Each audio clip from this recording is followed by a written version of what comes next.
from Group 6 TBIA. I'm Alifia Maharani. And I'm Diandra Queen Salsabila. We will present learning video about Kurikulum Manajemen, Subjek Manajemen Pendidikan. with supporting lecturer Mr. Dr. Haji Asmendri SAG. Happy watching! Pengertian kurikulum manajemen. Secara etimologi, manajemen berasal dari bahasa Latin, yaitu dari kata manus yang berarti tangan dan egri yang berarti melakukan. Kata-kata ini digabungkan menjadi kata kerja manajer yang berarti menangani. Jadi, manajemen adalah suatu kegiatan mendayagunakan orang dan sumber-sumber lainnya untuk mencapai tujuan organisasi secara efektif, efisien.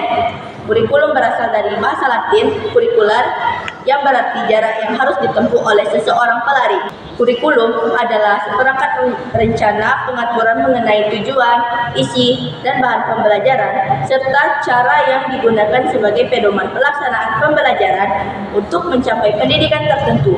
Jadi, manajemen kurikulum adalah suatu sistem pengelolaan kurikulum yang kooperatif, komprehensif, sistematik dalam rangka mewujudkan ketercapaian tujuan kurikulum. Secara kurikulum di Indonesia, yang pertama adalah kurikulum 1947 yang disebut sebagai Rencana Pelajaran 1947. Kurikulum pertama yaitu pada kemerdekaan yang menggunakan istilah dalam bahasa Belanda Leerplan, yang artinya rencana pembelajaran. Istilah ini lebih dikenal dibanding istilah kurikulum dalam bahasa Inggris. Pada saat itu, arah pendidikan lebih bersifat politis, dari orientasi Belanda, kepentingan nasional bangsa Indonesia. Sedangkan azas pendidikan ditetapkan Pancasila. Kurikulum yang berjalan saat itu dikenal dengan sebutan Rencana Pelajaran 1947 yang baru dilaksanakan pada tahun 1950. Yang kedua adalah kurikulum 1952 yang dikenal sebagai Rencana Pelajaran Terurai 1952. Setelah Rencana Pelajaran 1947 tahun 1952, kurikulum di Indonesia mengalami penyempurnaan.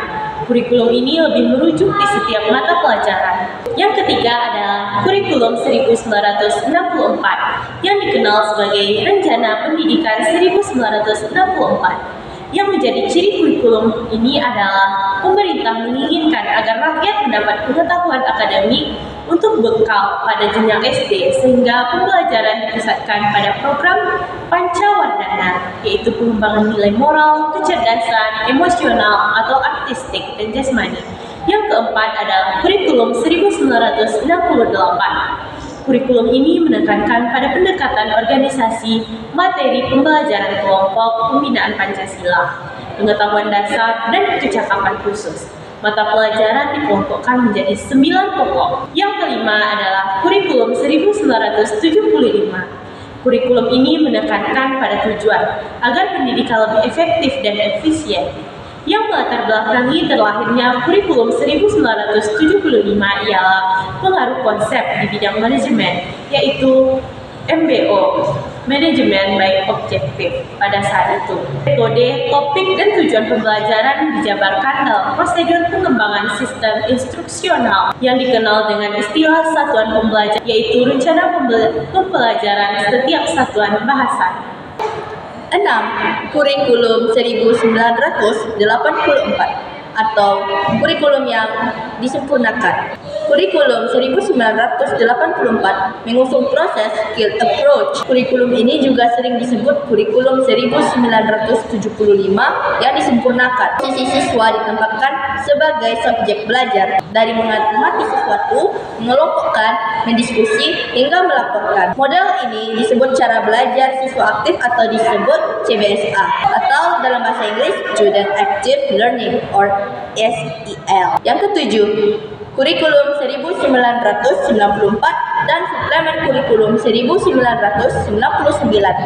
Kurikulum 1994 adalah hasil usaha untuk memadukan kurikulum-kurikulum yang lampau, terutama kurikulum 1975 dan 1984. Sayang perpaduan antara tujuan dan proses ini belum berhasil. Kurikulum 2004 atau KBK, kurikulum berbasis kompetensi. KBK mempunyai ciri-ciri seperti menekankan pada tercapainya kompetensi siswa baik secara individual maupun klasikal, berorientasi pada hasil belajar siswa atau learning outcomes dan keberagaman. Struktur kompetensi dasar KBK ini dijabarkan dalam komponen aspek kelas dan semester. Kesembilan, kurikulum 2006 atau KTSP, kurikulum tingkat satuan pendidikan. Pada kurikulum 2006, pemerintah pusat memberi ketetapan standar kompetensi dan kompetensi dasar, sedangkan sekolah pada hal ini guru diminta agar mampu mengembangkan dalam bentuk silabus dan penilaiannya menyesuaikan dengan kondisi sekolah dan daerahnya. Hasil pengembangan dari semua mata pelajaran digabung menjadi sebuah sistem yang dinamakan kurikulum tingkat satuan pendidikan atau kita sebut KTSP 2006. Dan yang terakhir atau yang ke-10 adalah kurikulum 2013. Kurikulum ini berbasis kompetensi lebih menitik beratkan pada pemerolehan kompetensi-kompetensi tertentu oleh peserta didik. Tema utama kurikulum ini adalah menghasilkan insan Indonesia yang produktif, kreatif, inovatif, efektif melalui pengamatan sikap, keterampilan, pengetahuan, dan yang terintegrasi. Adalah prinsip-prinsip manajemen kurikulum. Prinsip adalah pedoman yang harus dipegang dalam melaksanakan setiap tugas. Prinsip-prinsip manajemen kurikulum tersebut adalah sebagai berikut. Yang pertama adalah prinsip produktivitas. Prinsip produktivitas adalah hasil yang diperoleh melalui penerapan kurikulum, yaitu peserta didik dapat memperoleh hasil belajar sesuai dengan tuntutan tujuan kurikulum. Yang kedua adalah prinsip demokratisasi. Prinsip ini mengisyaratkan penerapan asas demokrasi dalam segala proses pelaksanaan kurikulum. Yang ketiga adalah prinsip kooperatif. Prinsip ini mengisyaratkan adanya kerjasama dari berbagai komponen dalam penyusunan dan pelaksanaan kurikulum agar mencapai hasil yang diharapkan. Yang keempat adalah prinsip efektivitas dan efisiensi. Prinsip ini mengharuskan adanya pertimbangan keefektifan dan efisiensi dalam seluruh rangkaian kegiatan manajemen kurikulum demi memberikan hasil yang optimal dengan biaya, tenaga, dan waktu yang relatif sedikit.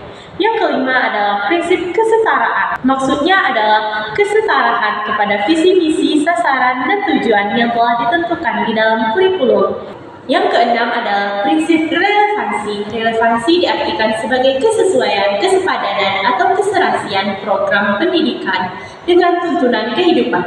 Pendidikan dipandang relevan jika hasil yang diperoleh dari pendidikan itu berguna dalam kehidupan. Yang terakhir adalah prinsip kontinuitas. Kesinambungan perkembangan dan proses belajar anak terjadi secara berkesinambungan, tidak putus-putus atau berhenti. Komponen manajemen kurikulum. Manajemen kurikulum terdapat 4 macam komponen kurikulum, yaitu pertama, komponen tujuan. Tujuan kurikulum mengacu pada hasil yang dicapai siswa dan tujuan tersebut adalah tujuan pendidikan dasar, tujuan pendidikan tengah umum, dan tujuan pendidikan menengah kejuruan. Yang kedua, komponen isi. Komponen isi kurikulum mengacu pada pengalaman belajar yang harus dimiliki siswa sepanjang rangkaian kegiatan belajar. Dan yang ketiga, komponen metode. Metode biasanya didefinisikan sebagai cara melakukan sesuatu dalam rangka pemahaman umum. Bagian metode mengacu pada cara guru menyajikan materi pembelajaran kepada siswa. Yang terakhir adalah keempat, yaitu komponen evaluasi kurikulum. Pada buku Olivia 1988 menegaskan bahwa pengembangan kurikulum merupakan proses yang tidak pernah selesai. Perkembangan kebutuhan dan persaingan pasar global yang terus dipicu oleh kemajuan ilmu, pengetahuan, dan teknologi. Selanjutnya adalah fungsi manajemen kurikulum. Alexander Inglis dalam Simanjuntak mengemukakan 6 fungsi kurikulum. Yang pertama yaitu fungsi penyesuaian. Program pendidikan membantu siswa tetap terbiasa dengan berbagai perubahan yang terjadi di dunia kerja.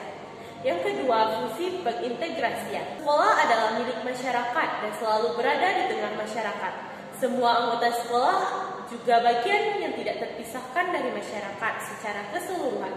Terkait hal tersebut, kurikulum pendidikan yang baik selalu mengintegrasikan kehidupan sekolah dengan kehidupan masyarakat, sehingga para anggotanya selalu merasa menjadi bagian dan ikut berpartisipasi aktif dalam membangun masyarakat. Yang ketiga adalah fungsi diferensiasi. Dalam konteks persekolahan, perbedaan menjadi hal yang sangat jelas ketika kita datang ke sekolah atau memasuki kelas. Setiap siswa adalah unik. Tidak ada siswa yang persis seperti siswa lainnya. Mengenai perbedaan siswa tersebut, kurikulum pendidikan harus selalu terbuka untuk mampu mengakomodasi keunikan siswa tersebut. Yang keempat adalah fungsi persiapan. Kurikulum pendidikan di sekolah mempersiapkan siswa agar tidak hanya mengikuti pendidikan pada jenjang pendidikan selanjutnya, tetapi juga mempersiapkan siswa untuk dapat hidup di tengah masyarakat melalui kurikulum pendidikan yang dibuat dan dilaksanakan, sehingga mampu memberikan pengetahuan dan keterampilan pada anak didik, supaya mampu bekerja di masyarakat. Yang kelima adalah fungsi pemilihan. Diferensiasi dan pemilihan merupakan dua fungsi kurikulum yang sangat berkaitan. Pengakuan atas perbedaan berarti memberikan kesempatan kepada setiap siswa untuk memilih apa yang diminatinya. Yang keenam adalah fungsi diagnosis. Sekolah tidak hanya berjuang untuk menularkan pengetahuan dan keterampilan kepada siswa, tapi juga berusaha membantu setiap siswa untuk menerima dirinya sebagaimana adanya. Fungsi kegiatan pengelolaan kurikulum. Pada buku Hamalik pada tahun 1991 mengatakan fungsi kegiatan pengelolaan terdiri dari 1. Perencanaan. Perencanaan merupakan upaya untuk merumuskan apa yang ingin dicapai serta bagaimana sesuatu yang ingin dicapai. Dalam kaitannya dengan kurikulum manajemen, perencanaan dipandang sebagai suatu alat yang dapat membantu para guru dan praktisi lainnya untuk lebih menjadi berdaya guna dalam pelaksanaannya. 2. Perorganisasian. Ini merupakan di sekolah dan dapat didefinisikan sebagai keseluruhan proses untuk memilih orang-orang, seperti guru dan personel sekolah lainnya, serta mengalokasikan sarana dan prasarana untuk menunjang tugas orang-orang itu dalam rangka mencapai tujuan sekolah. Dan yang ketiga, pelaksanaan. Penerapan kurikulum atau juga disebut dengan implementasi kurikulum berusaha mengirimkan perencanaan kurikulum ke dalam tindakan operasional. Berhubungan dengan manajemen kurikulum tidak dapat dilepaskan dari pelaksanaan pengembangan kurikulum itu sendiri. Sedangkan prinsip-prinsip yang dipakai di kegiatan manajemen kurikulum pada dasarnya adalah kaidah-kaidah yang menjiwai suatu kurikulum. So, that's our learning video. Don't forget to like, comment, and subscribe. Thank you And see you!